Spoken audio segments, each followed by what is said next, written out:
Isso é impressionante. Eu queria que você me falasse desses 3 autores que eu citei, ou se você tiver liberdade de falar só de 2 ou um deles, que você falasse dos livros que já foram publicados pela editora, e assim, de forma breve, bem breve, assim, se você pudesse falar dos que foram publicados, a importância deles, né? Sim. Começando por Pember, Bouvet.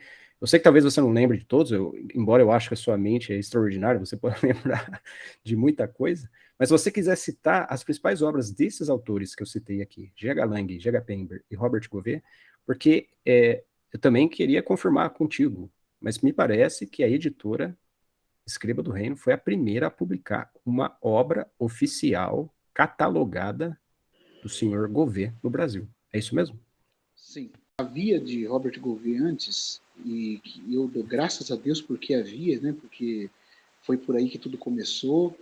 E eu queria deixar os créditos aqui, porque a Bíblia não deixa, nos ordena, né? Dá honra a quem merece honra.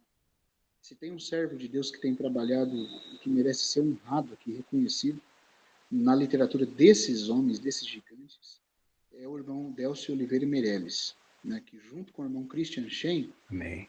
no começo da década de 70, eles criaram a chamada Obra Cristã Maturidade, que existe até hoje.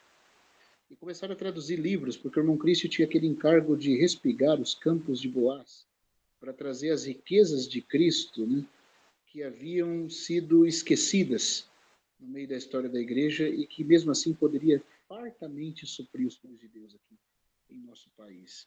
E eles começaram, e foi o irmão Christian Schaen com o irmão Delcio que foram os primeiros pioneiros a trazer esses autores, alguma coisa deles para a língua portuguesa, embora não houvesse livro. E o irmão Delcio, ele com a chamada Edições Ruiós, ou que antes era chamado também Trigo de Canaã, ele publicou, né, alguns livretos que continham esses autores, mas não era algo catalogado, como você está dizendo, ainda colocado num registro de ISBN na Biblioteca Nacional. E era Tinha, recortes também, né, Daniel? exato, eram Não era excertos talvez livros exatos. completos, eram alguns recortes aqui e ali, né?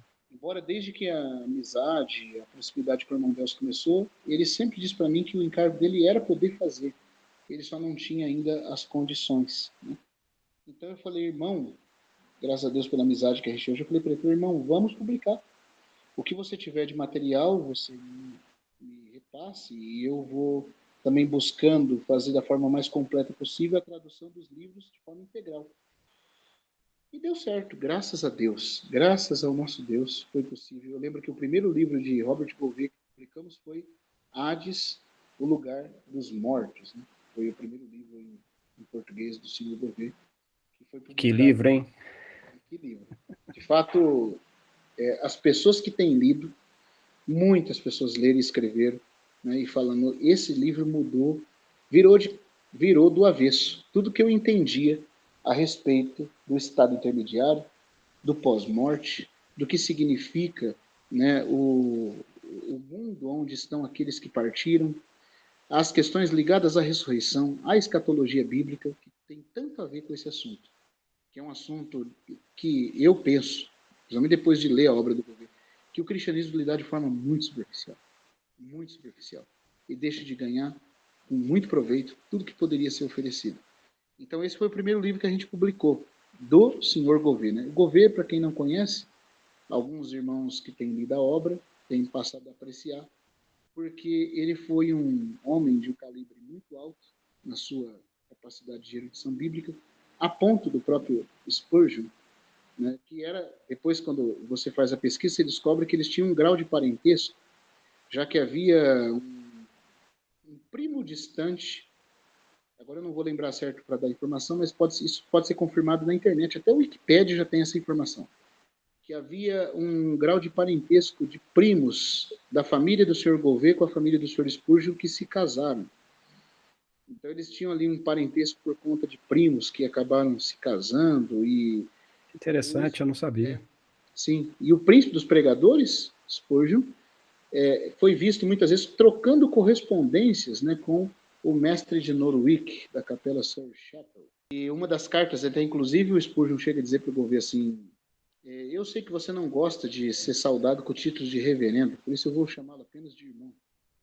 Embora eu saiba que você é um reverendo e gostaria de chamá-lo assim, devido à capacidade que Deus tem te dado de ser alguém que corta retamente a palavra da verdade, né? E eu gostaria de chamá-lo de reverendo, mas vou chamá-lo de irmão porque eu sei da sua humildade. E muitas das correspondências eram correspondências onde o Spurgeon tirava dúvidas a respeito de passagens bíblicas complexas com o senhor Gouveia, né? A ponto dele dizer depois, em um dos jornais ali, dentro do Tabernáculo Metropolitano, o periódico, né, do Tabernáculo Metropolitano, ele disse que o senhor Gouveia escreveu 100 anos antes do seu tempo. E chegaria o dia em que os seus escritos seriam procurados como o ouro do tipo mais fino. Um outro adendo que eu quero fazer a essa frase é que numa conversa que eu tive com o irmão Delcio Meirelles, ele falou que quando o irmão Christian Schengo levava as livrarias em São Paulo, na Livraria Internacional em São Paulo, e indicava as obras desses irmãos, sempre que o irmão Christian tomava esses livros, ele falava: irmão, se você pode ler, eu recomendo esses materiais. E você sabe da famosa frase do senhor Spurgeon, né? Gouveia escreveu 100 anos antes do seu tempo. Aí ele virava para o irmão Delcio e dizia assim: mas sabe, irmão, eu acho que ele estava um pouco errado. No quê? Na questão do tempo. Porque se era só 100 anos, já era para a gente estar entendendo, né? Tudo que o Gouveia ensinou. Era só 100 anos, mas já passou. Pelo jeito era mais, hein? Já passou 100 anos, a gente não entende? Eu acho que era mais. Eu acho que vai levar mais uns 100 anos para a igreja começar a entender. Então era de 150 a 200 anos, na verdade. À frente do seu tempo. Eles foram pioneiros, Anderson, e todos que me ouvem. Por quê? Porque numa época em que, por influência da teologia do pacto, do amilenismo, negava-se a posição literal de Israel, o cumprimento literal das profecias, o retorno dos judeus à Terra Santa, numa época onde não havia nem vestígios disso, eles já afirmavam com toda a certeza, crendo na infabilidade da palavra de Deus: Israel será todo reunido na sua terra própria. O templo será reconstruído. As profecias bíblicas serão cumpridas literalmente. Isso foi um choque. Eles causaram uma indigestão na teologia corrente da época.